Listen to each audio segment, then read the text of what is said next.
Hi, thanks, Anthony. That was an excellent introduction.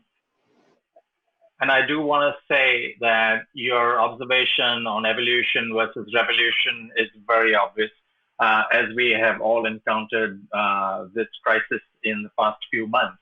And there's a very good reason for the title of this presentation, because some of the companies we see are on evolutionary path and some on a revolutionary path. And today, in the next 9 minutes or so, I will share with you some of my observations from some research that I've done over the last 2 years on strategies to accelerate business transformation. Some of them are fairly simple and seem straightforward, but when I share some of the statistics with you from my learnings, from very smart people from MIT and so on, you will see some of that start to play out in your own companies over the next few months if they haven't already. So I'd like to start with a story. And this goes back to 1995 when Chilean astronomers in Chile discovered the coldest place in the universe. It was the Boomerang Nebula, and it registered at roughly minus 458 degrees Fahrenheit. Not to be outdone, a few years later, a small startup outside of Berkeley, California, in a little warehouse exceeded this by 1 degree using cryogenic refrigeration. And the reason for it was not to compete with the Boomerang Nebula, it was to power their quantum computer.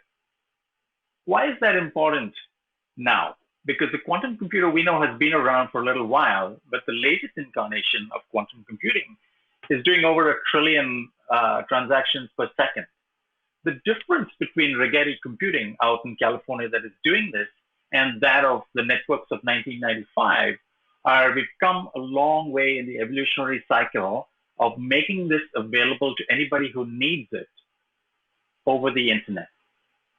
So in 1995, if you look back 25 years, we had what we called back then islands of automation. Today, we have such extreme networking capabilities through the evolution of technology that we've implemented many technologies and applications, but we're struggling with something else. We've effectively created islands of automation, of information rather. And these are very disconnected. And I'll come back to this a little later in sharing some of the work that I've done in my research. And this is important because as we get into this crisis, as Anthony alluded to earlier, we have 3 fundamental challenges we're dealing with. And this precedes anything or predates any of our digital transformation efforts and still seem to be holding us back today. One of the first ones being dark data. We're finding that many companies have silos of information that are A, unusable or not accessible because they sit in various silos. This causes a serious challenge for us to make any progress on our transformation journey, be it evolutionary or revolutionary. The second, we talk about a changing business model in a crisis. The fact is that the change was already there. The crisis, the medical crisis has just accelerated it and has gone from changing business models to what we call completely unpredictable business models. And in order to react to unpredictability, you have to have good information to start with.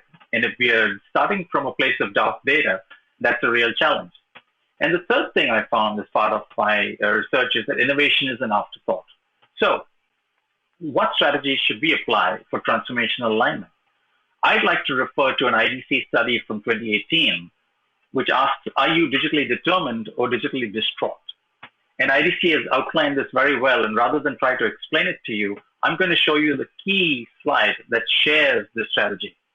After interviewing over almost 2,000 leaders, CEOs, CXOs, CMOs around the world, what IDC found was that 54% have very impromptu line of business short-term strategies in their businesses, which lead to no cohesive plan to accelerate their transformation.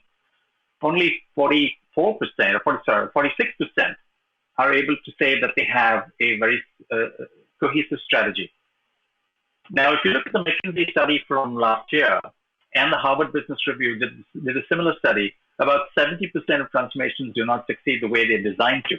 So if you're starting from a position of digitally distraught, you're already starting from a bad place. But even if you are determined, my assumption is that some of the companies that are even very cohesive in their strategy are still struggling with pieces of it. So it's critical to have a cohesive strategy. The second is future readiness, harnessing data as a strategic asset. And this goes back to the challenge of, we've come such a long way in terms of networking capabilities that the Forest SDK from Rigetti Computing can give you the capability of using their quantum computing capability.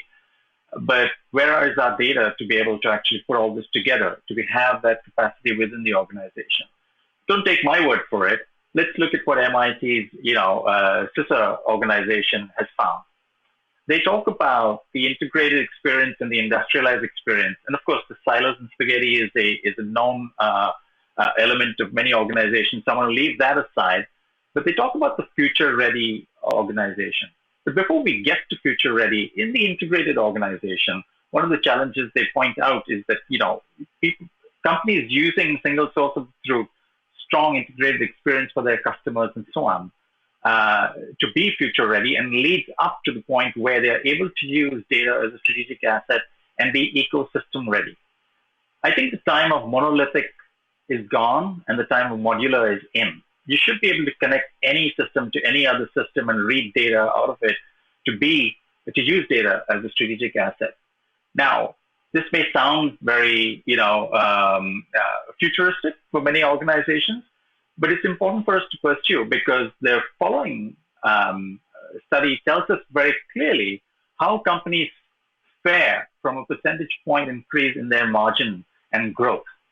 Now, this is not my word. This is the MIT study that is actually telling us that if you are future ready and leveraging data as a strategic asset, you have the potential to go to 26% growth. That's a significant change.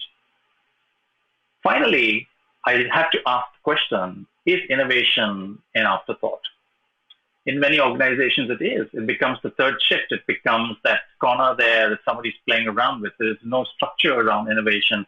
And if we've learned anything from companies like Google, etc., we know that they spend a lot of time doing it. No doubt they are a technology company and most of us have businesses to run. But how are we thinking about it for product capabilities, improving and creating new products and leveraging data to create better experiences is the question. I'll share one more slide from the CISO study. The average firm portfolio, as they've indicated here, you can see how companies are spending on innovation. And if I break that down further, in the top quartile, these are the numbers. So you have a significant customer satisfaction, which leads to some of that percentage, those high percentages of growth as indicated by future-ready organizations. So I often ask the question, why now? Because I feel innovation is going to become even more difficult as we move forward. The reason being is from a technology stack perspective, we are moving from a stack we call the SMAC stack, or the social, mobile, analytics, and cloud environment, to what we call the Darkstack, distributed computing, artificial intelligence, extended reality, and quantum. And distributed typically associated with cryptocurrencies. But we have some bridging technologies that are getting us over that line, RPA, voice integration, and 5G. But the reason I think it's going to get harder to be more innovative is because I'd like to reference the 6 Ds of exponential technologies as identified by Peter H. Diamandis, and he's published it a number of times and spoken about it extensively. And they range from digitization to democratization. If you think of the simple phone that we use, when it first came out, we had the rotary, then we had the touchtone, and then we had a $2,000 brick that we call the cell phone for many years. And it did nothing much. That was the deception stage. And at some point, it started to get disruptive. And today, we're at a point where everything from our wallets, including our GPSs and our payment systems, etc., have all landed on that cell phone, right? So we've completely disrupted the environment, disrupted financial payment industries, disrupted the GPS device industry, you name it. We can go and we can talk about that for hours. And now we're getting to the demonetization phase. So where do these technologies stack up in this 6-stage cycle? I think the social mobile analytics and cloud is moving to the demonetization stage. One could argue that they fit in other places. And some of the technologies, such as RPA and 5G, are already getting to that disruption stage. AI and distributed ledger are also moving out of deception into disruption. I do think quantum and extended reality are in the deception stage. So if we couldn't get many of our technologies and strategies right on the smack stack and we move to a very advanced exponential technology stack, it is going to get harder for us. So in closing, I'd like to summarize by asking, summarizing with three simple questions. Where does your company stand? Revolutionary, evolutionary? And the first question, of course, is, are you working to a digitally determined and cohesive strategy? Two is, does this position you for the future? Are you using data as a strategic asset? And finally, how do you take into consideration these converging exponential technologies?